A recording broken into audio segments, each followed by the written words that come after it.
You got it wrong. See, he don't pay attention in the classroom. You got it wrong. He come from a neighborhood where the only thing the boys expect to do when they grow up is sell drugs or play basketball. I said, well, man, with all due respect, I'm from this neighborhood. I grew up around the corner. When my parents divorced, my mother was a single mom. So don't tell me what he can't learn because you're looking at him right now. And so every day, my job, brothers and sisters, was a fight. And what bothered me was when I looked at some of my black school psychologist colleagues. They weren't going through the same type of confrontations as I was. I said, how can this be that every day I'm arguing and you guys are having the time of your life? And I found out that some of them, not all, but some of them, the reason their job was so easy is because they valued the relationship with the teacher and the principal more than the learning of the child. And that's why I want you parents to know here today, you gotta stop getting your child tested every time some white person or some Negro tell you they can't do something well enough.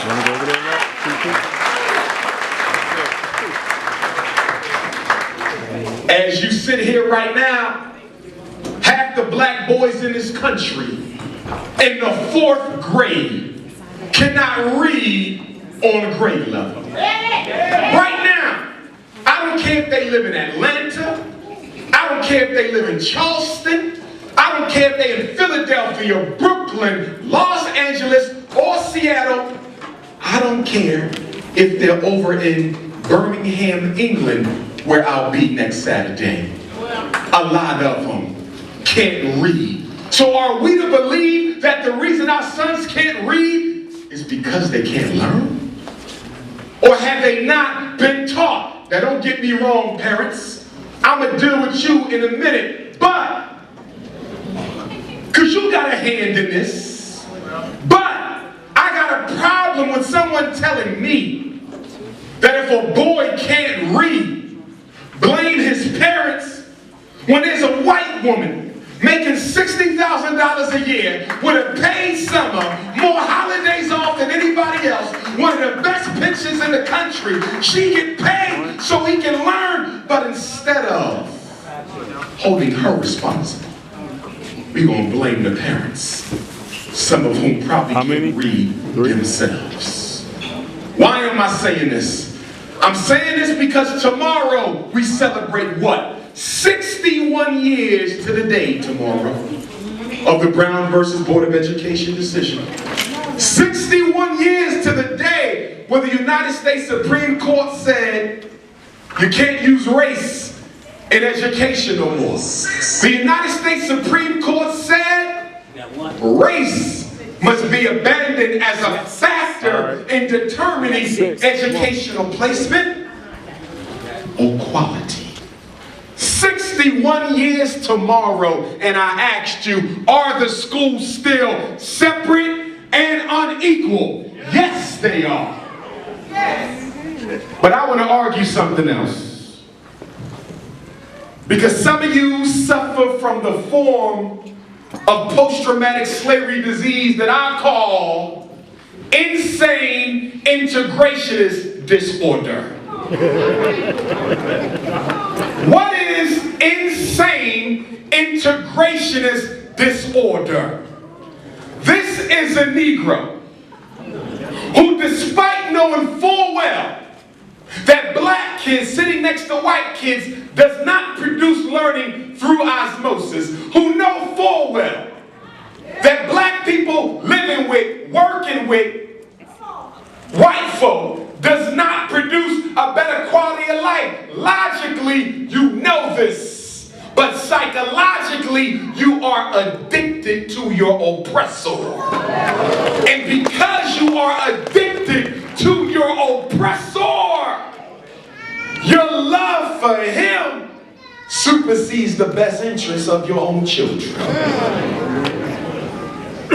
I'm not going to knock none of you in here who got your children in private school. I'm not going to knock you. Because you're doing the best thing you thought was possible. The white kids out in the county, they get a better education. So let me take Raheem and Shaquita and put them out there.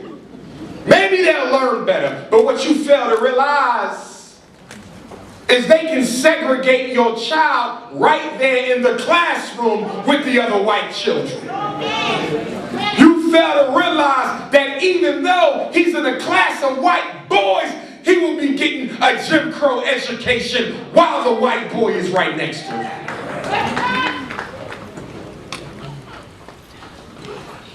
I'm not telling you to pull him out immediately. But I'm asking you this, black mother. Do you want your son getting acculturated to only appreciating the feminine energy of a white female? Because if he going to a white private school, he being taught to honor and love the white female. Black father, do you want your daughter coming home and for her 13th birthday, she want green contacts, hazel contacts, a Beyonce weave?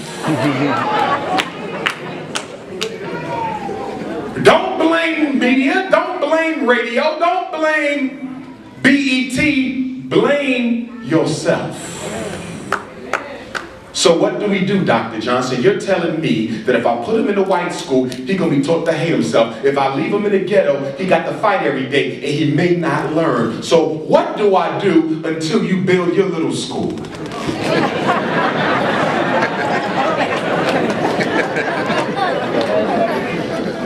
Unfortunately, you got to choose between the lesser of the two evils. Listen.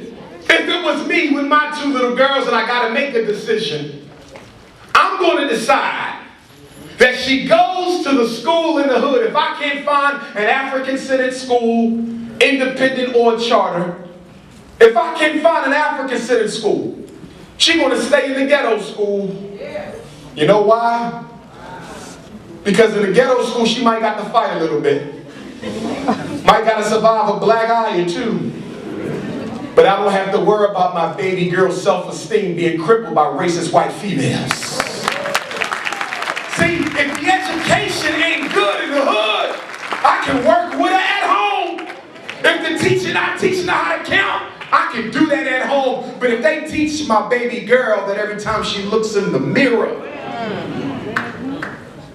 she looking at hell incarnate, I'll never be able to reverse that. Brothers and sisters, on Wednesday coming up, we celebrate exactly 1 year since I started this fundraising crusade to raise this money to build the Frederick Douglass and Marcus Garvey Academy. We started with $5 million to give us enough to buy the school and then rehab it. We dropped it to $2 million because we heard St. Paul's College in Virginia was being considered by other people for purchase. And then I just found out 2 weeks ago in Chicago, 3 weeks ago, I got a text message while I was backstage about to come out and do my lecture. And someone affiliated with St. Paul said, Dr. Johnson, I just got word that the federal government of the United States is going to be buying St. Paul's College. Now, brothers and sisters, I'm a student of history. Help me out because I might be missing something. Have you ever heard of the United States government buying a historically black college before? No. I never heard of it either until mine. And now all of a sudden, as they see us inching a little bit closer, now they want to come and snatch down on the school and snatch it away like a vulture. So by the end of this month, St. Paul's will be federal property. I don't know what they want to do with it. Whether they're going to turn it into a jail or a juvenile detention center, I don't know. And I can't worry about that. I'm hurt because that board of directors at St. Paul's knew my heart and they knew what I was trying to do. And even with $300,000, they wouldn't even work with me. I was praying that they would come to me and say, listen, brother, we like what you're doing. You real. Give us that $300,000 as a down deposit. We're going to let you move in, and we're going to set up a payment agreement. We're going to cut out the bank and do a direct buyer to seller agreement. Keep your payments, you keep the school. I prayed for that. But they had white folks running a wholesale. An auction company out of Richmond, Motley's. And Motley's wanted to get paid. So they wasn't interested in no deal that was anything short of the $2 million. For all I know, they could have strung me along the whole time knowing they was going to give it to the feds. But I do know this. As you sit here in the house of the Lord, I know that when one door closes, another one opens. And so last month, I learned about another college. An 85-acre school down in the South. A college that actually was opened by white folk who wanted to bring black folks into the ministry. They would bring them there and they would train them. So this college has a river right next to it. I went, I visited. So when I hear about a school, I'm on the plane. They got an unfinished gymnasium, big one. They got about 6 houses, 3 apartments, a dormitory, an administrative center. They have a technical trades building that we can use to teach our children electrician and carpentry, plumbing and baking, how to make clothing, hydroponics. And guess how much they want? Only $900,000. Half of St. Paul's. I'm bringing that up because when you go home tonight, if you haven't already, I need you. Your daughter and your son need you. Our babies need you to go to GoFundMe.com / Dr. Umar, DRUMAR, and make a donation. So how much of that $900,000 do we have right now? Well, at last count, we had about 320,000. If you go to GoFundMe, we got about 85, 88, almost 90,000 raised on GoFundMe. But there's another 200,000+ in the bank from all those checks and money orders y'all been mailing in. So we got 1/3 of the money, Atlanta. 1/3. We 1/3 there. We got 2/3 to go. Now I'm sure there's a hater or two present tonight.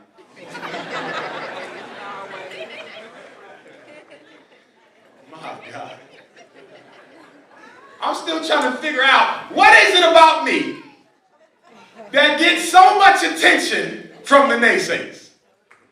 I ain't got no fancy gadgets, no fancy tricks. I don't claim to have been born in the moon and descended here. Just a regular black man. But the haters love to make me an object of intense scrutiny. And because of that, I can't tell y'all the name of the school. I can't tell you. Because let me tell you what some haters did when the St. Paul's fundraiser started almost a year ago. They got on the phone and called the auction, called the president, called the board of directors, and told them that I was a fraud and I wasn't serious and I wasn't raising no money or I was putting it in my pocket. I'm getting calls from Virginia talking about what is going on. We're getting emails and phone calls from people who know you asking questions about whether or not this is real. Undermining what the hell I'm trying to do. When I told people I got my doctorate degree, jealous idiots started calling the college I graduated from. They sending me emails. What is wrong with your people? Do you know how embarrassing that is? To get a phone call from white people talking about your people, Mr. Black Man, are trying to bring you down without our help.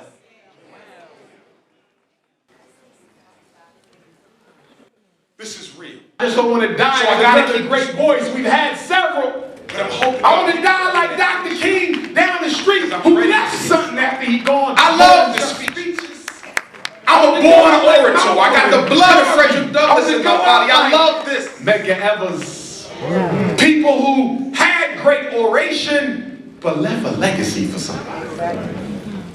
I don't want want to be like some of my brothers who just want to spend their whole life teaching and regurgitating information they read out of another person's book and give them no credit for it. I don't want to be one of them. I want to leave an institution for our young people, but y'all got to help me. Stop putting it all on my shoulders. I'm not going to quit. I'm going to do it until the wheels fall off, but I don't want them to keep on buying up every college we look at because we're taking too long to raise the money.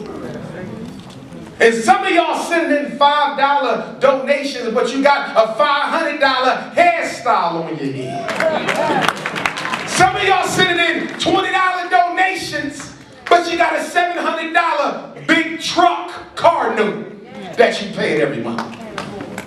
So it's okay to give Nike $250 for some new LeBrons. But you ain't got $250 for a new reality for black children.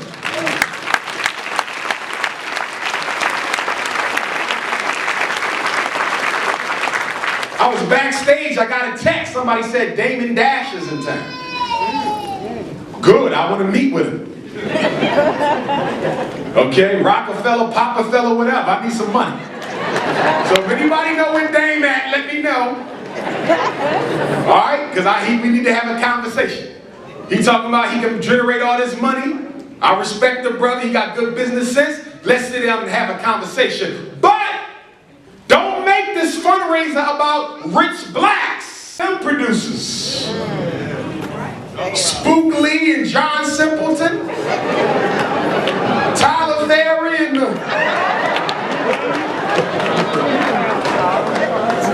don't tell him I said that, I need a check. Sometimes you gotta be quiet. Somebody told me yesterday that the city of Atlanta wants to give Tyler Perry like 100 acres to build a massive entertainment and movie production complex. Now some of y'all say that'd be nice. But you're missing one thing. They not investing in that for you. That's for the new Atlanta. Or better yet, the old Atlanta. Let me tell you how this works. We're going to put Tyler Perry's face on the new entertainment complex so black people think it's all for them. And when that complex gets erected, the property value goes up quadruple. And then all the black folk who thought it was for them can't even afford to live around there. Same thing they did in Brooklyn when they put Jay-Z's face on the Brooklyn Nets and moved millions of black folk out of Brooklyn, raised the property value, and sent them out homeless. Use a black face when you want to erase. Yes. Talk about it.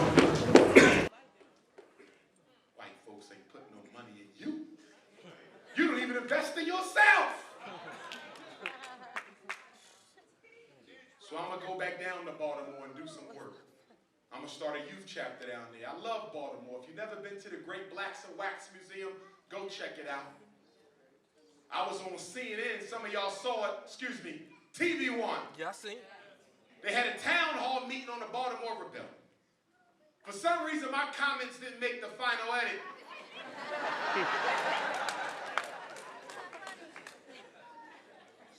But something in me said, go to the slave dungeon. I went down there. Something about that slave ship in Baltimore, y'all. This is the closest thing to the real thing. If you've never been to the Great Blacks and Wax Museum, it only costs $12 to get in. It is black owned. Please, this summer, take the family. It's nothing like it.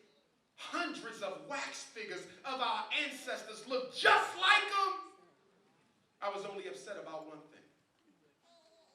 They added a new room in the Blacks and Wax, a new display, the Obama room. I was going to light a match to that wax.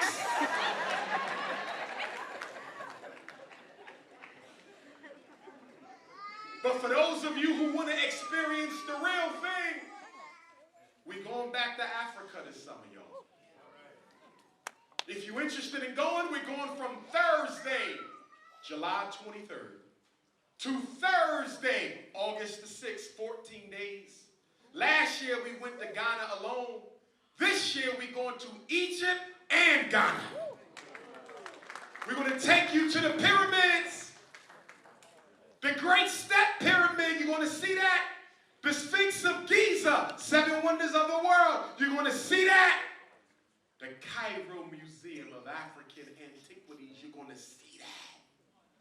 We're going to show you where God first put us at. The greatest and highest civilization of all time. The one that the white man made Washington, D.C. as a carbon copy of. And then turned around and told you wasn't even a human being. But here you is bootlegging my stuff before bootlegging even became popular. And then after we experience the high culture of Kemet, after you see the kings and the queens and the pyramids and the pharaohs, we're going to fly across the motherland to Ghana. And we're going to let you see the great high culture of the Ashanti and the Akan. And then we're going to take you to the dungeons of hell. We're going to take you to Elmina slave dungeon. We're going to take you to Cape Coast slave dungeon. When was the white picture of Jesus Christ painted, The Last Supper, by Leonardo da Vinci? When did they say Columbus set sail? 1492. The Last Supper was painted 1482. But guess what else was created in 1482? They made a white Jesus in a slave dungeon at the same time. You're going to learn this when we go over there, y'all. And it's something about the water outside of Elmina. It's something about the water outside of Cape Coast. It's so violent. I've never seen nothing like it. I think his ancestors smacking them rocks, saying, when are my ancestors going to wake the hell up and shake this thing? You're going to get a chance to get your African name by Nana Nketsia V, one of the paramount kings of the village there. African naming ceremony. For those of you who want African clothes, you can get your African clothing made. I got this one made when I was there. There's a sister who comes out to the hotel and take your sizes, and you order everything you want from her book, and she'll have everything ready for you the night before we fly out. If you're taking a child less than 2 years old, you don't have to pay for them. You just got to pay travel tax, which I think is about $200. But you don't have to pay for them. But they got to be less than 2. Stop bringing 8-year-olds. Talk about it too with a neck like Mike Tyson. That boy in the 3rd grade. If you don't go get a ticket.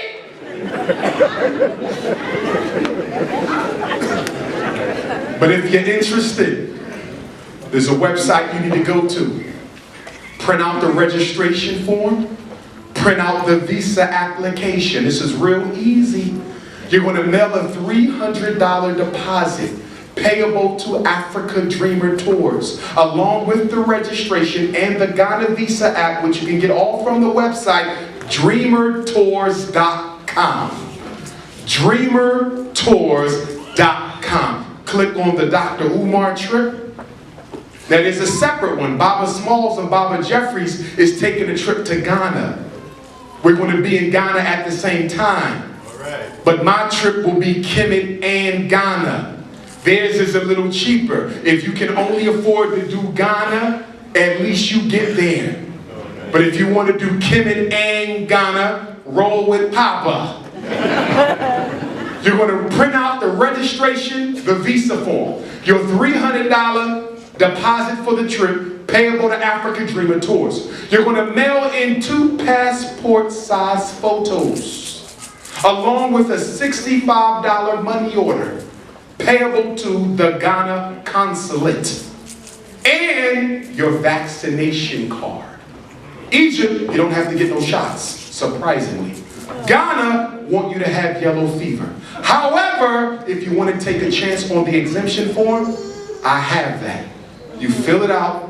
It's an international exemption form. I just got off the internet with a sister who's in Ghana now. She said, Doc, I use this all the time. People use it. If they don't want to take the shot, fill this out, carry it with them, send it in, and you will get your visa. So, if you've taken the shot, You're going to have your yellow card, your yellow fever shot. You get that from who? The international doctor. Your doctor should be able to refer you to an international doctor. Do a Google for an international doctor. Now, for those of you taking the shots, the international doctor is about making money. The only thing Ghana requires is what? Yellow fever. But let me tell you what the international doctor is going to try to do. He's going to try to give you yellow fever, purple fever, pink fever, orange fever, lavender fever. I just want y'all to know that. Required and recommended, two different things. If you take everything they recommend, your ass will be comatose through the whole trip. Okay? I just want you to know that. All right? Required yellow fever, recommended, the list is like 50 shots long. So if you take in the shot, you need that for them to process your visa. If you're not, you need the exemption form signed by you and notarized. You send that in place of the shot. All this goes in an envelope to African Dreamer Tours, and Mama Sharifa, who runs the company, will personally take your visa application and your passport. Your passport needs to be mailed with it to the Ghana consulate in New York, and she will mail you back your passport with your visa in the inside, and you're ready to rock. Now, some of you are saying, Doc, y'all leaving on July 23rd. I don't even have a passport. Am I too late? No, you're not. When you go to the post office to get your passport application, tell them you want it expedited. It's going to cost you an extra $75. But you will get it back in about 10 days. So if you start this process Monday, you will be fine.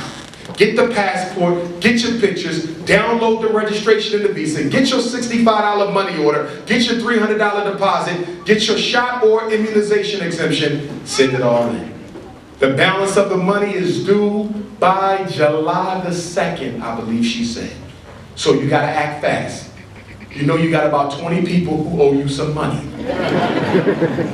It's time to collect. But I think if you've never been to Africa, for you to be able to experience the best of East Africa. How much is the trip? Oh, I'm sorry. Yeah. $4,500 per person. Everything included, except your spending money. Okay? So you're going to experience the best of East, and then you're going to experience the best of West. Rarely do I see a trip that does that. So you're really going to enjoy it.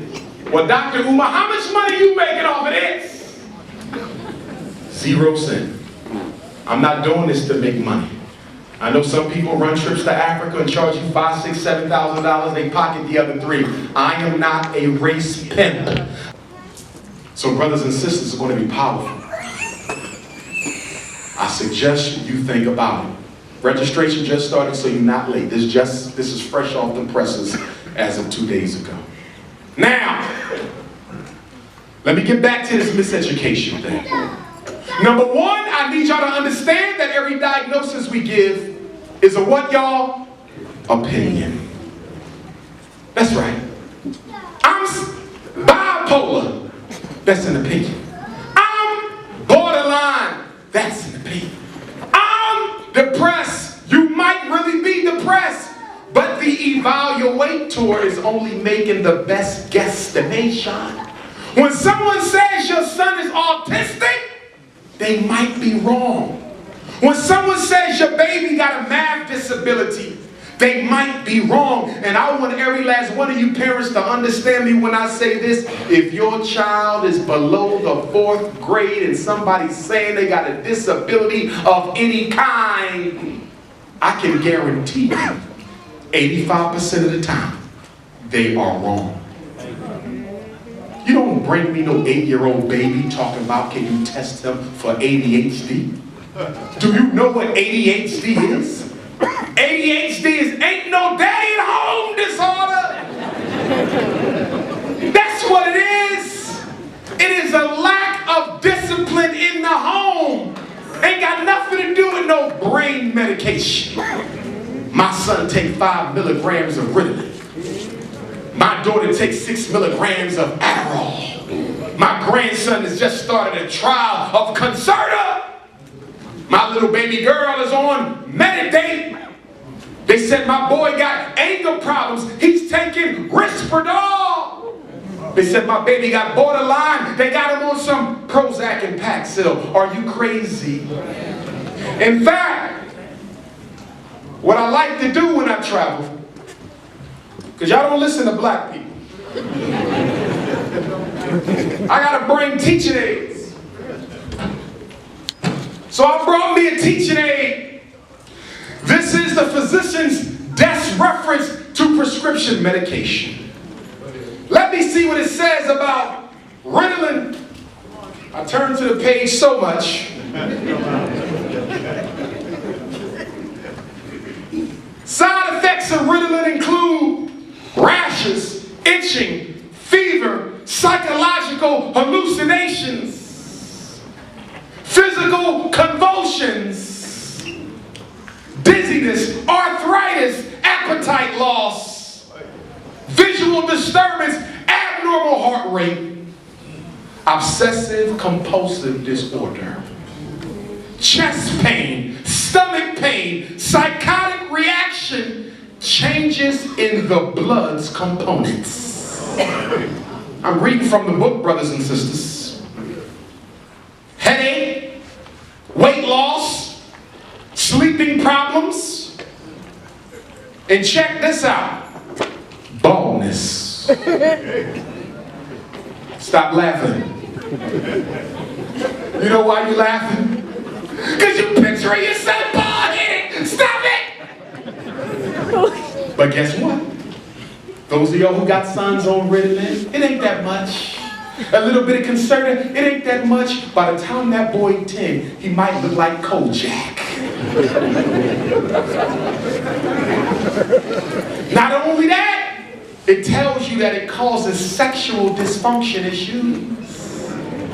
What do you mean, Doc? It's right here.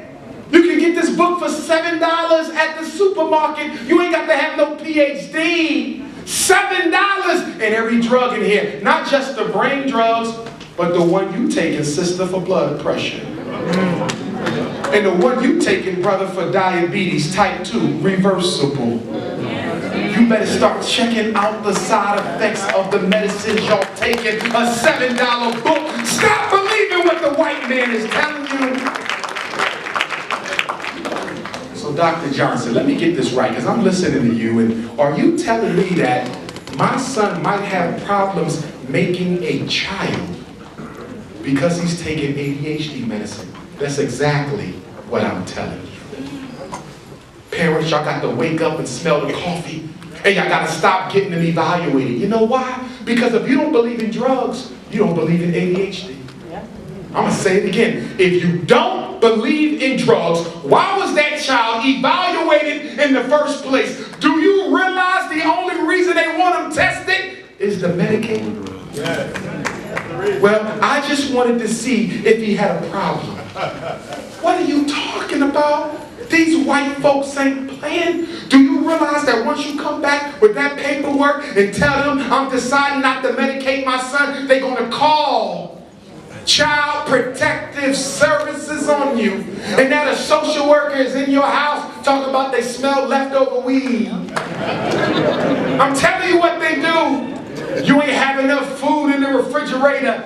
There's not enough square feet in this apartment for 3 children. This apartment is only fit for 1. And so because you ain't got adequate living space, now ain't nobody saying nothing about the Mexican children. There's 50 of them in one room. No social workers at their house. And when they start marching your children away, they don't just march away Raheem on the medicine. They march them all out. I'm telling you that they are breaking up families in the name of ADHD. If y'all don't stop letting these white teachers tell you that your child needs medication to get a miseducation, are y'all crazy today? They don't let no teacher tell you about psychology. Her degree is in teaching, and she can barely do that right.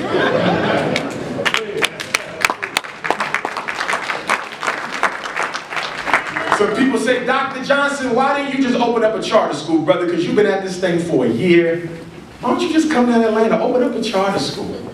You in Philadelphia, I got more charter schools than anybody else in the country. Why don't you just open up another charter school in Philadelphia? Why do you keep trying to do this Marcus Garvey tough it out stuff? You know why, y'all? Not because I like the grueling efforts necessary to make my vision a reality. I know it's the only way it'll last after I'm gone. That's right. If I open up a charter school, that ain't gonna last after I'm gone, because charter schools are owned by the state. Right. You don't own the charter school, you operate it. Ain't none of these African-centered charter schools ran by us. Excuse me, we run them, but we don't control them. And I'm not knocking them. I support the charter schools. Those brothers and sisters are doing the best they can with what they have. But for what I stand for what I stand for. See, I can't change my principles because y'all don't want to be serious about your children. I can't become an integrationist when my spirit is nationalism. You understand? So I can't change with the times. People say, well, your people don't care about that, brother. You need to change. I can't do that. If I die without my school being created, so be it. But I'm not going to settle for something that I know in the long run is not going to be in the best interest of our children. I was in Chicago a few weeks ago, y'all. And a brother came up to me and gave me a workshop from the new 5th grade sexual education curriculum in Chicago. Guess what they teaching our kids in Chicago in the 5th grade? They got a new sex ed curriculum that teaches the 5th graders how to use anal condoms. This is going on in Chicago right now. I saw one of the worksheets that showed them step by step how to put on and apply an anal condom. They sneaking it in behind your back. They don't even tell parents no more when they change the curriculum up. This is why you gotta look in your children's textbooks. We already got books that got 2 women as a family in them. Your kindergartners are reading the colors and the cartoons. That's why I want my own school. I open up a charter school, sooner or later, all of them gotta teach unnatural sex education. I don't want that. And don't get me wrong, I don't hate no African. No matter what their issue is, everybody in here got an issue. Yeah. Some of y'all don't wash up every day.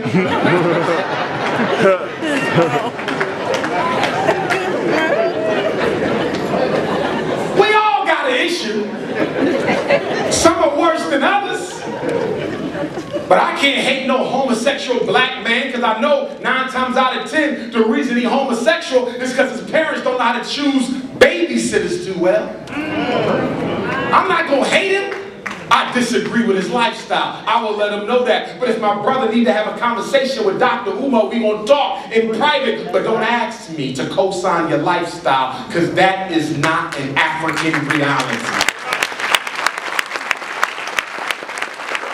That's all I'm saying. They try to make me into a hate teacher. Everywhere I go, homosexual this, homosexual that. Some of y'all saw the video when I was in Kansas City. I mean, the word was out in Kansas City, Jack. Before my plane landed, I was getting texts talking about, you sure you want to come here, brother? I'm like, damn, you ain't got my back? What's up? I mean, brothers, even conscious brothers, they dumb. They said, damn, I heard the LBGT gang is coming for you, brother. And they came in there too, they was deep as I don't know what, brothers and sisters. And they sat through most of the lecture, so I'm peeping. I had my little squad ready though, because I didn't know we were about to rumble the water. You know what I mean? You know what I mean? Some of our, lesbian sisters, they got a strong right hook. You know what I mean? So I had to get ready. So y'all saw the one sister, she jumped up and started attacking me and called me a homophobic, a word that doesn't even have an origin in psychiatric literature. Homophobic. That ain't never been in the DSM. In fact, he got a DSM right here. Homophobic. So I turned to the phobias, right?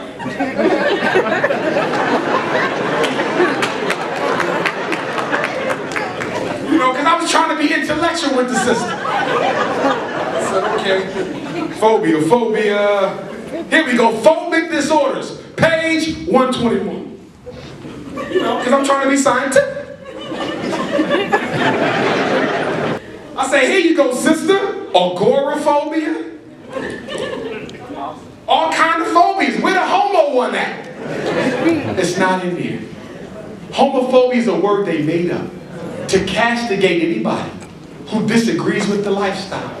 Now help me out, black folks. We've been around for a while. I'm 40 years old. Some of y'all older than me, a little younger. But have you ever heard of any situation in American society that you were not allowed to disagree with?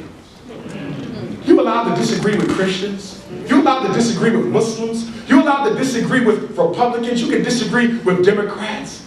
You might like this fraternity versus that, this church over that, this sorority over that. But when it comes to homosexuality, you're not allowed to have a damn opinion. Have y'all noticed that? You can tell me I don't have a right to say that I don't believe a man should be with a man the way he's with a woman? See, here's my thing. Who loses the most from this? Black women. Sisters, I'ma just be real. This homosexual war is about you. You ain't got enough men to go around as it is. And they out here drafting elementary school kids. I got children in the 3rd grade talking about they gay, can't even spell it. Yes! This is about black women. Let's be honest now. I work in middle class America. Most of the black men I see, not all, but at least more than half of them are kind of effeminate in their disposition. I look at the blacks in the media. I look at the ones in the church.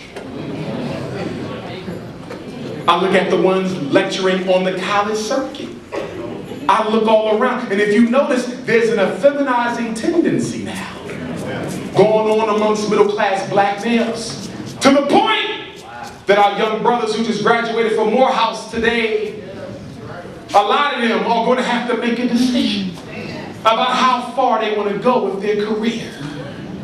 Because what's going on now is the homosexual dictatorship in the black community is forcing young men to participate in acts of sodomy in order to get ahead in their career. And you talking about young black men who was raised on a diet of materialism, raised on worshiping big cars and fancy houses and all the women they can get. Is your son spiritually grounded enough? Is your 22-year-old spiritually grounded enough that when that clique comes and sit down with him and say, listen, brother, we can help you take that career to a whole nother level. But in order to get down with us, you got to turn around. Come on, King. Come on. Is your son spiritually, I'm talking realness. Is your son spiritually grounded enough? Is your daughter spiritually grounded enough? Here's the issue. Any problem we got in the black community, I don't care if it's male, female, heterosexual, homosexual, I don't care if it's bourgeois versus corner boy, we got to handle those problems in the house. Right. We got to stop airing our laundry in front of white folk. Yeah. One thing I respected, because you know Malcolm X and Roy Wilkins didn't get along. Malcolm X representing black nationalism and Roy Wilkins representing the integrationist element of the civil rights struggle. They argued all the time. In fact, he was one of the only blacks in the integrationist movement who would dare debate Malcolm on TV. And so Malcolm and Roy Wilkins, or it might have been James Farmer, they would debate after debate, and one day they said, wait a minute, we don't agree with each other, but we both black. Do you realize we are making a circus for these white folk who don't care about neither one of us? Study your history. And so Malcolm and Farmer or Wilkins decided to stop debating on TV. That's why they stopped, y'all. They said white folks don't care about either one of us. And that's what I'm telling the LBGT. That's what I'm telling the integrationists. That's what I'm telling the bourgeois. That's what I'm telling the white Jesus Christian. If we got an issue, let's talk about it behind closed doors. Stop bringing white folk into the conversation. Some of you black men, y'all need to get it together. I had a brother email me one time talking about, listen, I bought 2 tickets to come to your lecture.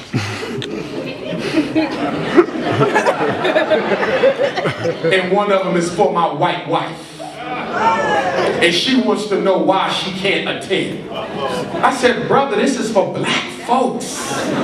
Yes, but she's my wife. Yes, your wife, your problem, not ours. What the hell she in there for? I can't go to her meeting. I'm serious. A lot of black men, what I see is a lot of the brothers with the white women, a lot of y'all are marrying poor European Jewish females. Am I wrong, sisters? Most of these men that we got out here, many of them, not most, who you claim to be dysfunctional, were raised by their mothers. I'm saying that feminine energy created the effeminate males that won't take the responsibility that you need them to assume.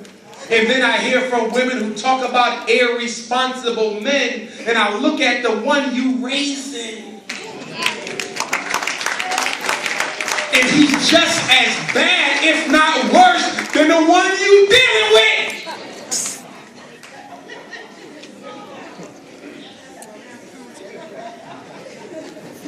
Babying your son up, spoiling your son up, treating him like a king. He ain't got to work for nothing, ain't got to clean nothing. That's my son.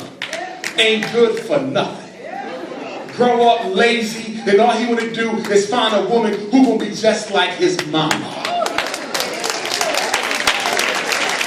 This is real. And black men, stop beating down our sisters. I mean, every head doctor knows it's really the woman. We got to get the woman right. No, we got to get you right. Half of her personality is a reaction to your irresponsibility.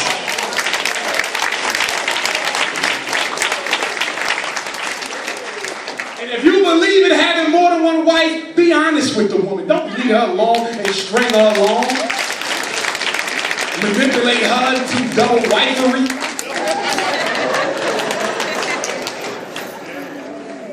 Putting her in harm's way. She a nice little, sweet little sister, and you got a roughneck over here with one eye.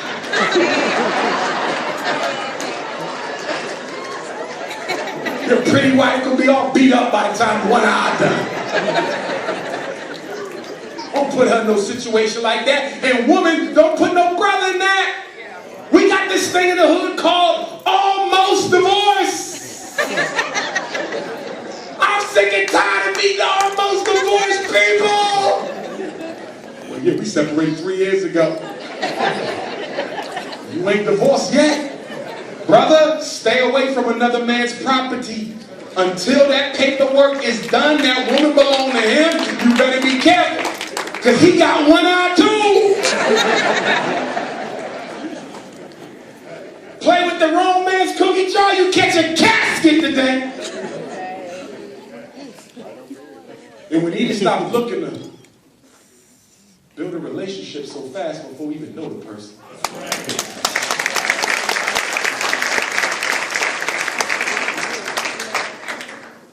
Stop trying to use me as a get happy quick device.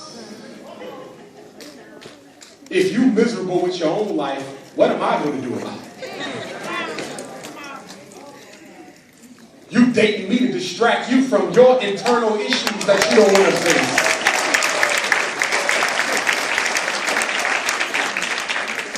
And I know you using me me as a band-aid for happiness, but I'm so damn thirsty. My next book for women is called Thirsty. And then somebody said you gotta do it for the teenage girl, so I got one coming out called Young and Thirsty. And then somebody said, what about Grandma? Cool and Thirsty!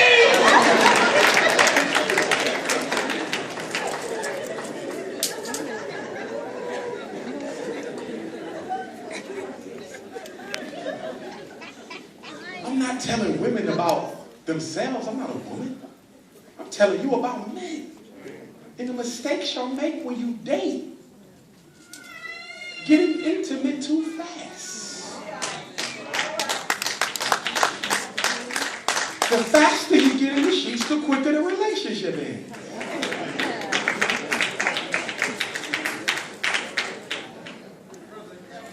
Stop looking.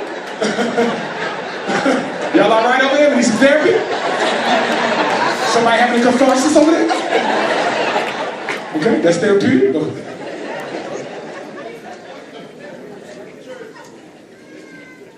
If a man know you crazy head over heels over him already, my God, how can he take you seriously? Well, you always waiting there, hopping on one foot.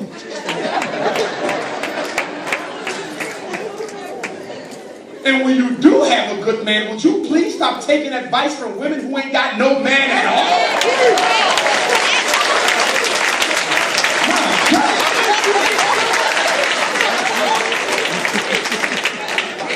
What you getting a divorce for? Y'all was doing well. Y'all ran into a couple. Well, my mama said it's better to quit while I'm early.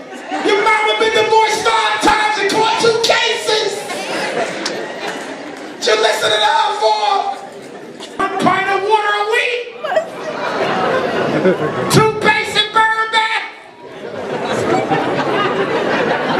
And you gonna wipe that?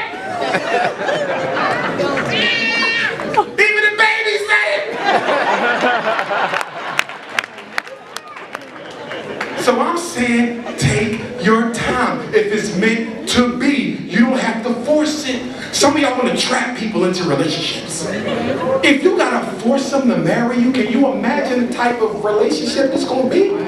You had to force her or him to get married. Do you know what I find in therapy? The people who get forced into marriage are the ones who feel the least guilty when they cheat. Whatever, man, shit, I had to.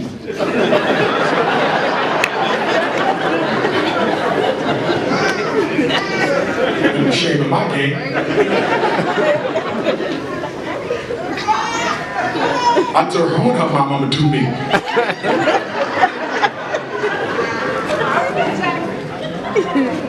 Brothers and sisters, I need y'all to start reporting acts of racism when they occur. I need you to stop letting people get away with treating you like less than your best. We are not reporting enough. Well, if we report, they're not going to do nothing about it. That's true. Not in your instance. Maybe not in mine. But someone may come along and experience a form of racism with that same institution that you did and had enough tenacity to take it to court. And when the lawyer investigates and see all these claims that were documented, even though nothing was done for you, you might end up rescuing somebody else. Stop letting them cops pull you over for racial profiling and not reporting it. In fact, you can report police online. You don't even have to go down to the station no more, y'all. And internal affairs has to investigate, and you better follow up on it. I remember I did it in North Philly. I was going to see one of my therapy clients, and I went around the block 5 times looking for a parking spot. The cop thought it was a drug area, so the cop thought maybe I was looking to buy or looking to sell. So he followed me around and 5 times, and then when it was time for me to park, whoop, whoop, and then that's when he got me. Oh, this ain't over. I went right down to the precinct. He was there when I got there, and his captain came out and tried to talk me out of the report. No, he's a good cop. He would never do it. Listen, shorty. Officer Bernarski. I want my paper, and he was in the back. And so while I'm filling out the paper, he got into an argument with the officer talking about, yeah, I'm tired of these black people always talking about something racially profiled, He was punching lockers and everything. Mad because he got written up, because what happens if you get too many write-ups, it can mess with your promotions. Stop letting these Europeans off the hook. They don't ever let you off. They don't ever let you off. And whenever you deal with the school principal ain't your friend. The school principal is the warden of miseducation. And every time you deal with him, you better follow up with a letter. Stop all this conversing with the teachers and the principals. After the conversation, can I have your email, please? According to the meeting we had today, you told me that y'all would work on some strategies to work with my son's behavior, that you would not automatically consider him for suspension. So I just wanted to send this up to make sure we were on the same page. If I'm somehow getting this wrong, can you please let me know? Because legally, you got to remember, I work with educational lawyers every day. Legally, if you send a letter containing your understanding of the agreement and they do not refute it, it becomes binding. So you have to follow up on everything. And please don't be one of those trifling black parents whose child's teacher never saw your face. I'm in the school. Some of y'all don't even go for back to school night. Your daughter is in a play and you don't even stop by to see her. You signed your son up for special ed, but you never check on him. Some of y'all don't make your kids do homework. Some of y'all don't even check it. Some of you black fathers I got an issue with raising your son, gotten him thinking he's going to be some kind of super athlete. Are you kidding me? Really? You know that boy can't even jump. He got lead in his feet. And you telling him he's going to be the next LeBron with 2 silver feet. Father, I'm not asking you to take your son's dream. I'm asking you to make sure it's reality. If he don't make it to the NFL, then what? If he don't make it to the NBA, then what? How can athletics be more important than academics? You ain't doing nothing but raising a slave.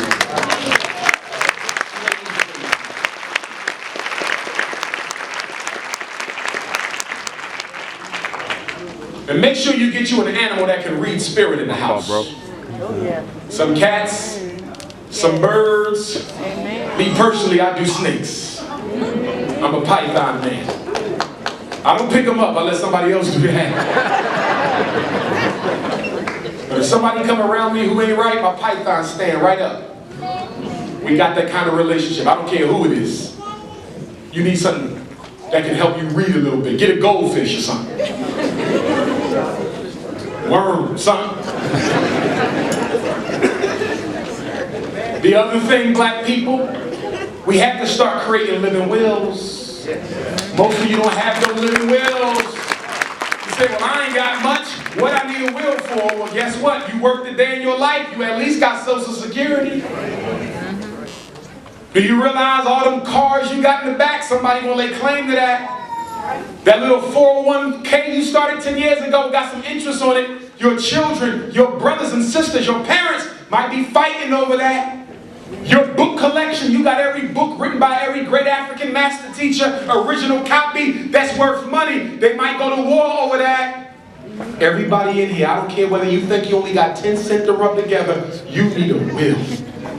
A living will. And you can get one done by a lawyer for about $100, or you can do one yourself. But make sure everybody in your life know what they get if you transition. Still the hope in this country. Now we got the illusion of inclusion going on. We want black people to blend in with the Latinos. First of all, what is a Latino? Last time I checked, they were African folk. Yep. Whose ancestors was dropped off in Cuba, in Venezuela, in Puerto Rico.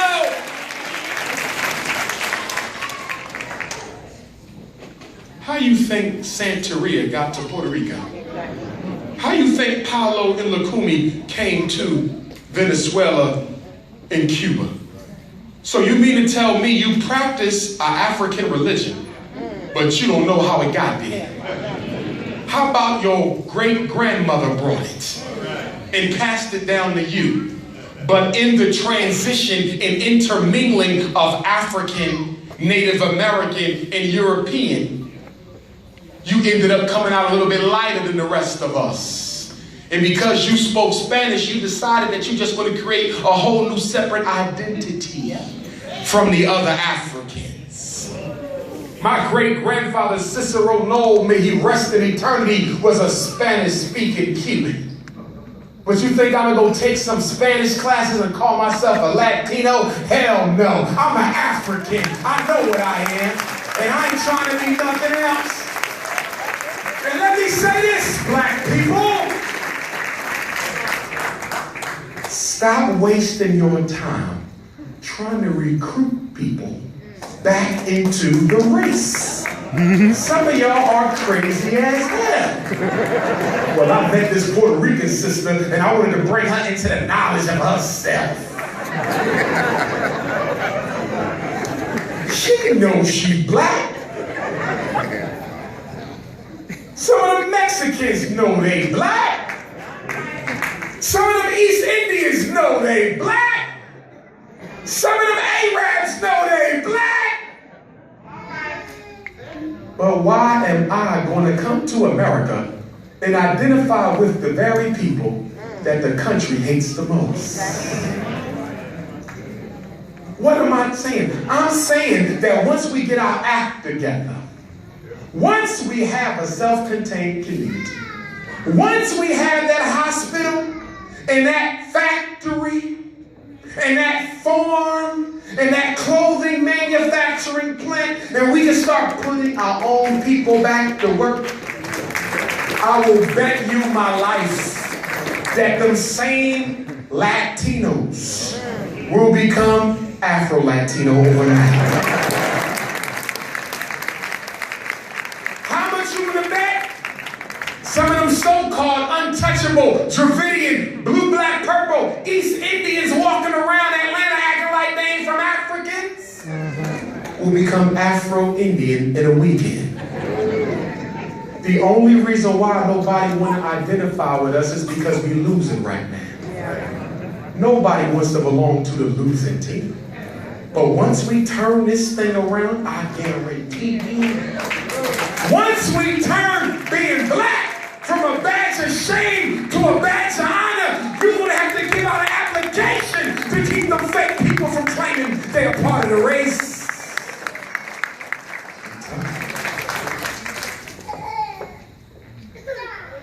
As we begin to wrap up, I want to say, first of all, for my parents in the room, if you ever have any issues with your children, after you read my book, which you're going to get today for those of you who don't have it at the back of the room, if you ever have a question and you need an answer, every Tuesday I host the Dr. Umar Black Parent Teleconference. You can call up every Tuesday from 6 a.m. to 8 a.m., 2 hours Eastern Standard Time, and ask me anything you want. Doc, they want me to immunize my child. What do I do? You go to the doctor and you get an exemption form. If the doctor won't give you one, you download it from the County Board of Health. Get it notarized. Can't find it, write your own statement of exemption. Get it notarized. Take it to the school. If it's public or charter school, they cannot deny you. If it's private school, they can fight you a little tougher. You might have to get a lawyer, but you can still even get into a private school without being immunized. And why don't you want our kids immunized, Dr. Umar? Because the white man is putting chemicals in the damn syrup. Did y'all hear what happened in East Africa 2 weeks ago? They found that they had AIDS inside of one of the, was it the measles or the smallpox? This is just 2 weeks ago. They put a disease inside of the Bill Gates shot. And then the World Health Organization came in and said, we don't know how that happened. Yeah. Do you really think they're not taking the shots in Atlanta? You people running after the flu shot? Measles, mumps, and rubella, H1N1, swine flu, bird flu. I don't take shots. Wine shot, shot of basketball, no shots! Black kids don't need that in their body. They killing us. Ain't nothing healthier than an unimmunized African child. I ain't no medical doctor, but working in the schools, I see it. The babies who never got shots are hardly ever sick. Talking about I'm gonna give you the flu shot, which means I gotta do what? Take some of the flu virus. I'm gonna put it in a chicken and incubate it, because y'all like chicken. Then I'm gonna take it out the chicken. And then I'm gonna stick some of the flu in your body. Because the science of immunization says what? I gotta give you some of the flu so your body can develop a resistance to it. So when you see the real flu on the street, it can fight it off. And y'all believe that because y'all think white people smart. So they're gonna come out with an AIDS shot next. And they're gonna incubate the AIDS in some pork ribs. And take it out and put that in your body so your body can develop a resistance to AIDS. So when you catch real AIDS,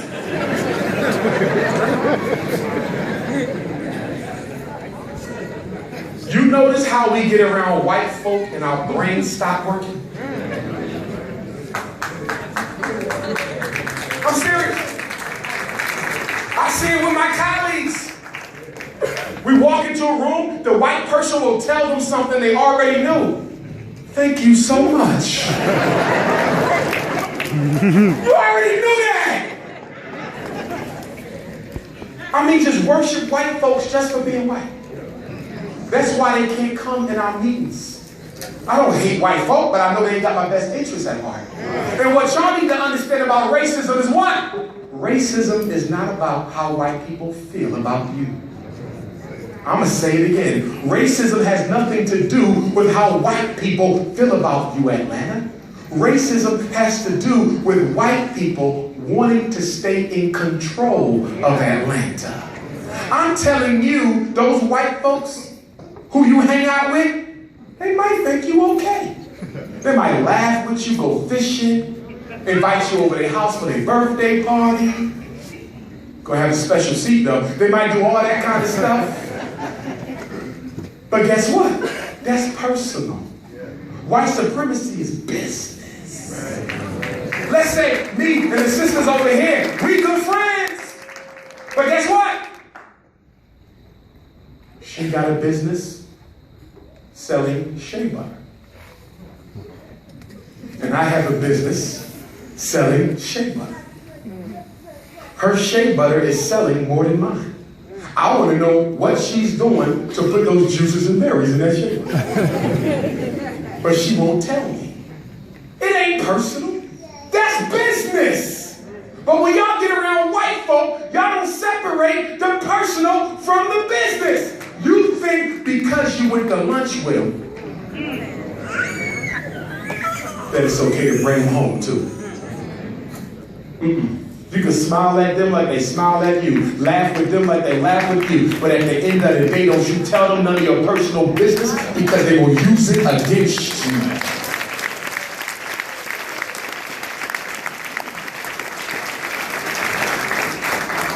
But the sad thing is what? As black people, we often feel isolated. You know why? You can't trust white folk. And you can hardly trust your own too. The white folk want to stay in control because they believe God put them here to run this. And the black folk, they just want to outdo you. Do you realize half the blacks in America wake up motivated by two things? To get paid and to outdo the next black person. Black woman, do you know why some of y'all spend so much money on your hair? It ain't because you like to look nice. It don't cost $300 to look nice. It's because your hairstyle gotta look better than all the sisters who work at the job. Brother, you know why you got that Benz that you really can afford? Ain't because you need it. You ain't even got nowhere to go. How many of you, y'all know what I'm talking about? Brother get a new car, he drive around the block all day long. Damn, homie. It's like your 13th repetition. Nowhere to go. But I just spent all this money, so I want people to see me. In the meantime, summertime is coming. And your grandma living on the 35th floor of a 35th floor project with no air conditioning. You ain't even think about her. You just want it to look cute. And then you put TVs in the headrests that you don't even watch. In fact, they put the TV in the headrest so the people in the car behind them can watch Empire at the stoplight. And speaking of Empire,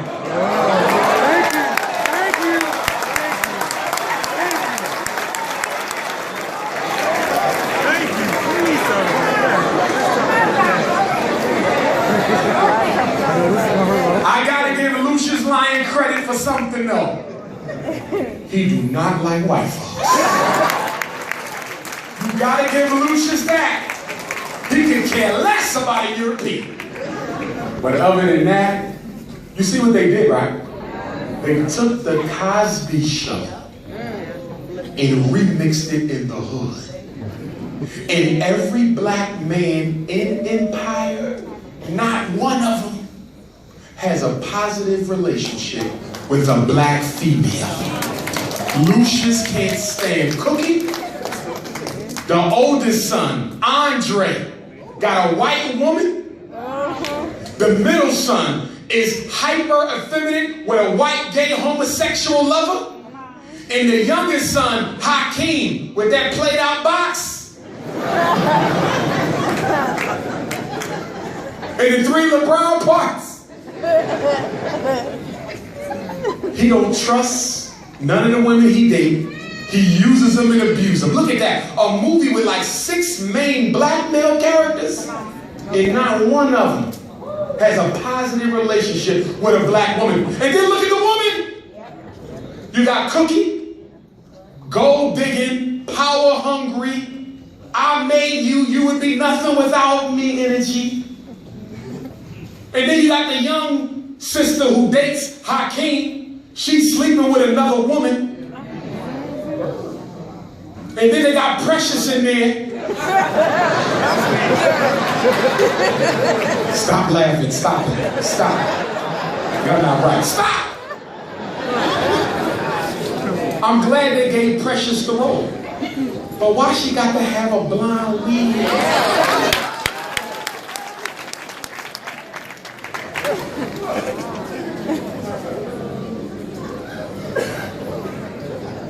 Why did they make Empire? Because Scandal was getting so many ratings.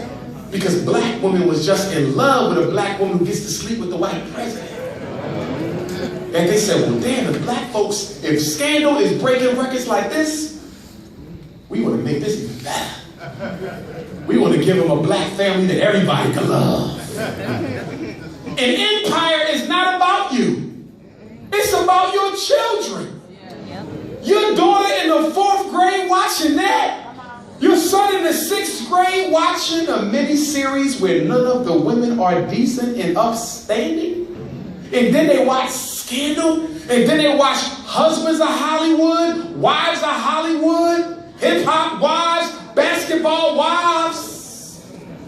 Assassinating the image of the black family.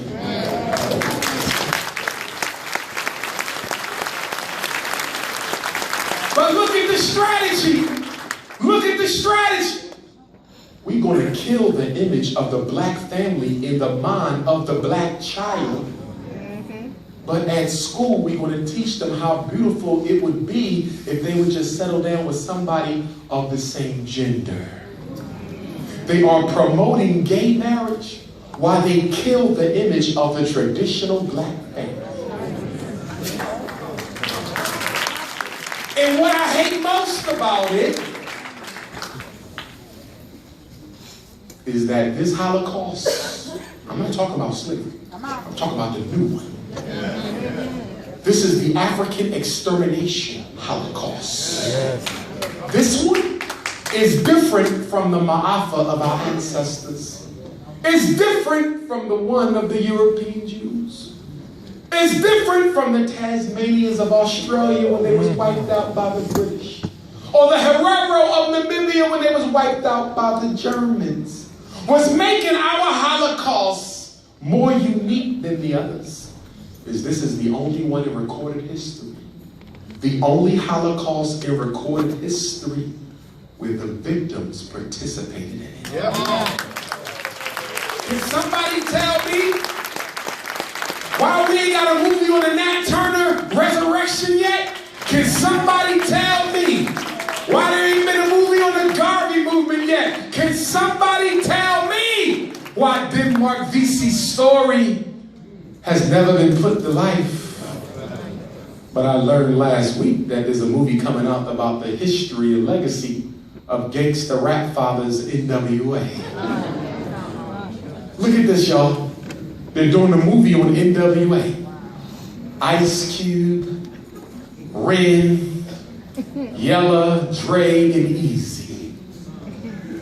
We can do them, can't we? We can do Temptations all day.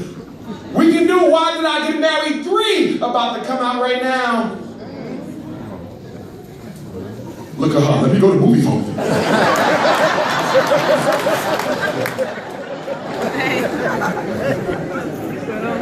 I like Dr. Umar, but dang. That's why we got to bring back the drama clubs. We got to begin to put ourselves on stage and let our people see us dramatize the black experience, but from a positive angle. We can't compete with Tyler Perry Studios and Hollywood and Universal, but we can do some low-level things that'll begin to make our people think twice. I want us to dramatize what single black motherhood is really about. Because a lot of us black men think that since the women been doing it so long and it looks so easy that she don't suffer in the process. Dramatize that. Dramatize the black man getting out of jail, trying to find a job and can't.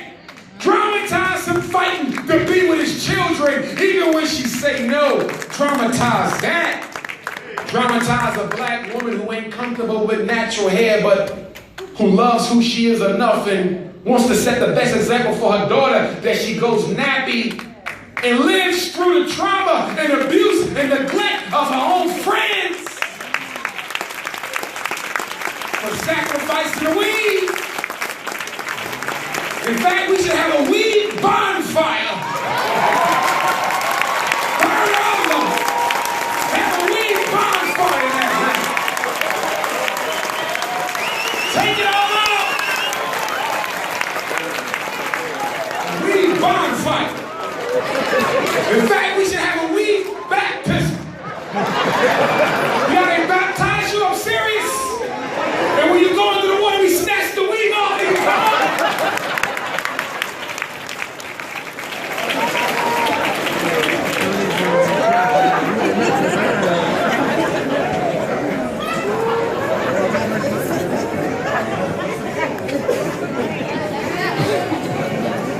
But if she do that, black man, if she take off that weed, you better stand by her side and support her. Too often black men will talk, that weed talk, and the minute she go natural, you the first one running away from her. That's right. You got to ride with the sister. She'll do it. She will do it. You got to coach her along a little bit, but she will do it. But she got to know that you got her back. She don't need the other men to have her back. She just needs to know that my man appreciates the fact that I'm taking this step. Our daughters need to see see that? Now, I know you can't do it tomorrow. We can't have the bonfire baptism tomorrow. Because some of y'all got some patches.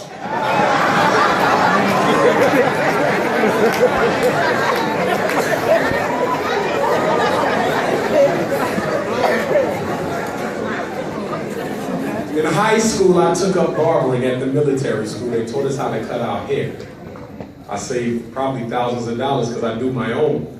And we would cut the young kids' hair. That's how they save money. Same thing we want to do at the FREDDRICK GARVEY Academy. And I'm hoping some of you brothers and sisters who have your cosmetology and barbering license will send me your resume, because we need you to train the older boys and girls so they can do the hair for the younger children. But in being in the barbering program, we was across the hall from cosmetology. So when we wasn't busy, we would be over there hanging out with the sisters in the cosmetology program. And I would see all the damage to the scalp that black women undergo. And because I know what can be under that weave, I know we got to be patient and give y'all some time.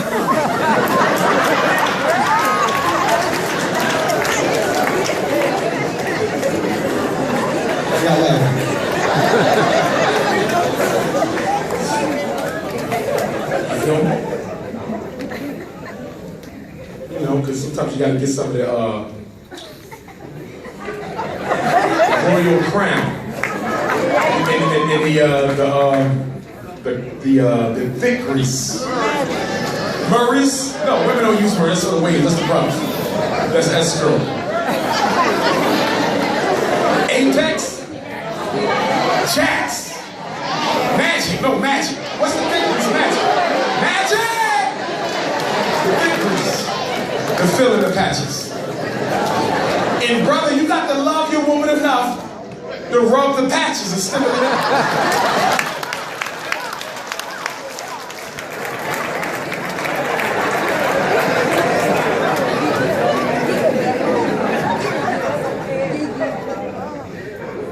But in the final analysis, black man, I think it is absolutely disrespectful for you to parade another woman around in the middle of a black community. Right. There's nothing worse than to see a black man with a white, Asian, Oriental. It's wrong. We gotta stop doing that. And for the life of me, I don't know what y'all really see in them. I work with them, and I'm not going to degrade another human being. I won't do that. But I don't find them attractive. They ain't got the shape that I like. They ain't got the shape that I like. They ain't got the bounce that I like. They ain't got the look that I like. I'm trying to find out what y'all like in these women. Ain't nothing cute about them like that. Big old heads and skinny bodies, no hips, no curvaceousness. And they can't cook either. I know, because I had somebody I know.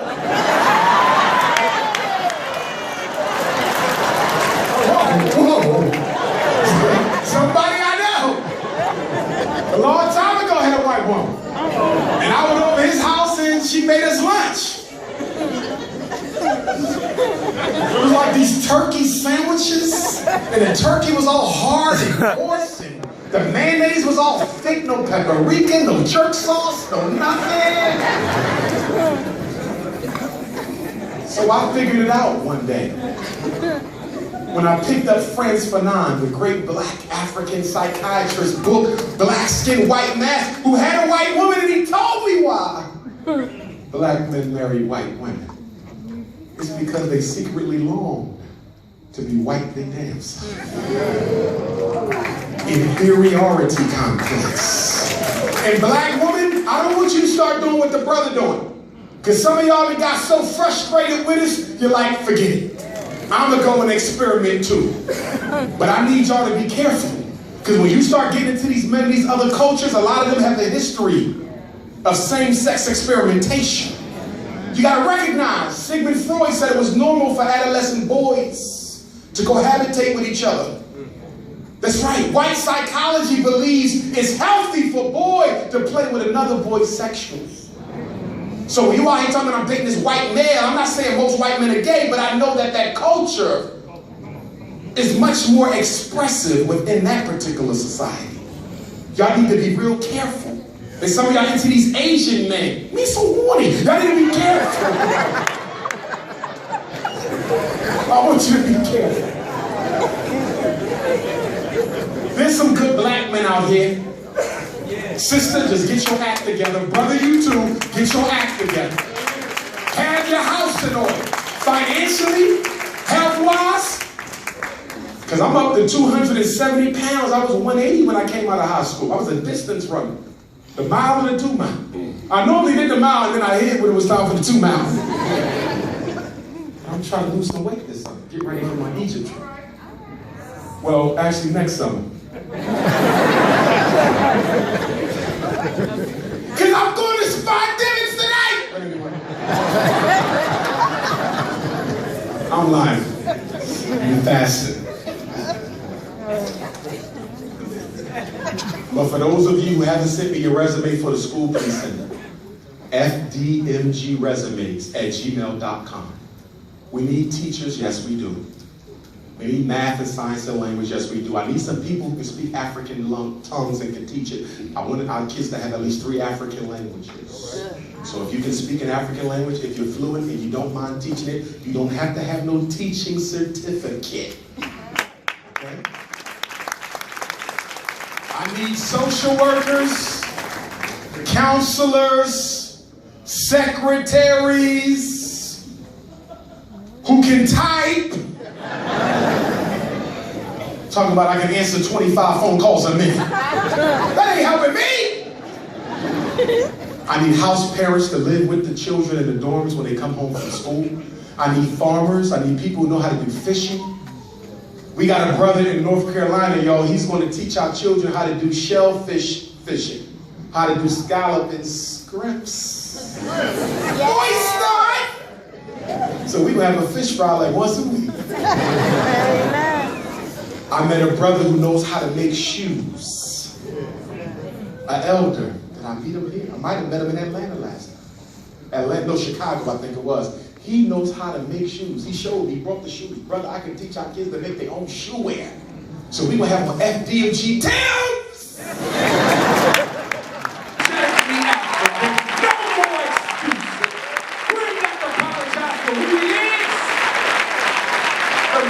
Look up, somebody apologizing. I had a Negro apologize for me. I didn't ask you to get a white folks know, well, you know, this is Dr. Johnson, he can be a big sexual. You want to apologize for me? Well, before we start this interview, we do want y'all to know that he can be a little extreme. Apologizing for me. I'm unapologetic. I don't care what the white folks think about me. And y'all got to be the same way.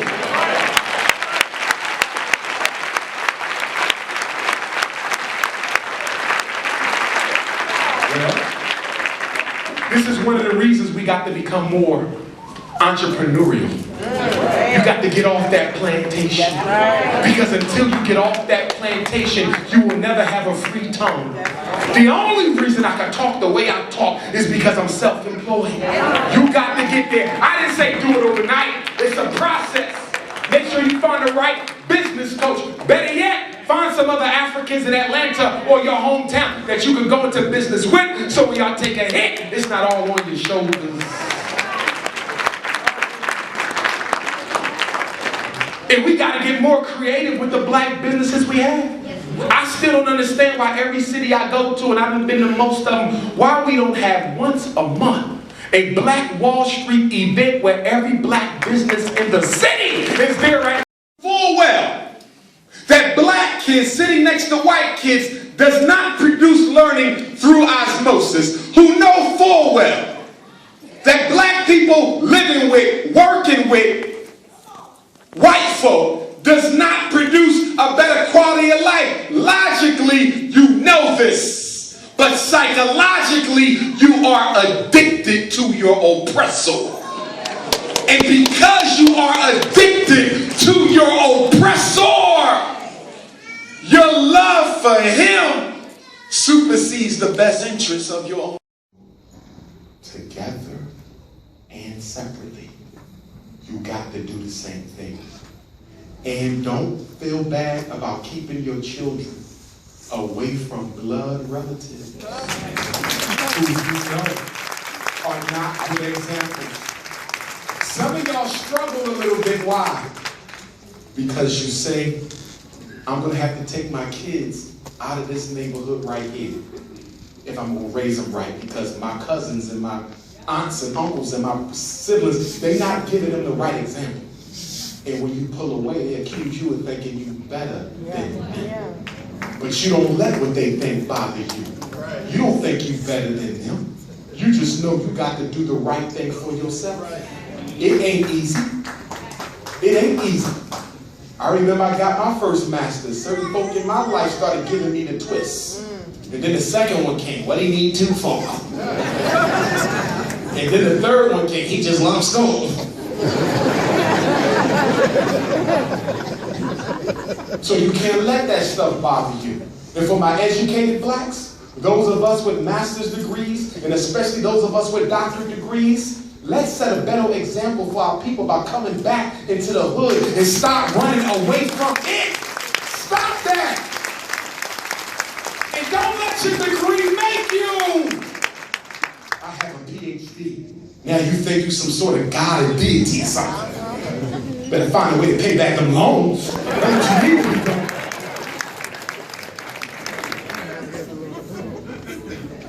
Brothers and sisters, if you haven't submitted an article yet for the Unapologetically African magazine, please do so. You can send your article to Umar, the psychologist, at Yahoo. Your article can be no longer than 2,500 words. It can be about anything you want. It does not have to be intellectual. 2,500 words. Include your picture. The Unapologetically African magazine will be coming out towards the end of the summer. It will be a Pan-African magazine of culture, life, spirituality, diet, wellness, relationship, family. If you have any ideas for departments that we should have, you say, Doc, I think you need to have a resource page. I think you need to have a page where all black organizations are listed. You need a page for black banks. You need a page for single conscious people looking to connect with other single conscious people. Let me know, but I don't need to get crazy. But if you have an idea, some of you sisters who breastfeed, you might want to do an article on breastfeeding and how to do it better and stimulate the milk and so forth and so on for sisters who struggle like that. Some of y'all who do midwifery and you help deliver babies, you might want to do an article on how sisters can get ready to bring forth that ancestor again. Brothers, you might want to do an article on how hard it is to find a job out here when you have a record. You might want to do an article on how to transition yourself from eating meat to going vegan. Whatever you think is there. Now remember, the name of the article, the magazine is Unapologetically African.